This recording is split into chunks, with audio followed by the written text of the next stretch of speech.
Hello everyone, today I will show you how to reset Snapchat password in 2025. And here's how it's done. Open the Snapchat app on your phone. You'll be taken to the camera screen by default.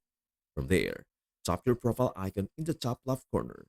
On your profile page, tap the settings gear in the top right corner. In the settings menu, scroll to the My Account section and tap on Password. Here, you can update your password. Start by entering your current password, then tap Continue. Next, create a new password, making sure to follow the password requirements. Re-enter the new password to confirm. You also have the option to save your login info on your iCloud devices for easier access later. And that is everything to know about how to reset Snapchat password in 2025.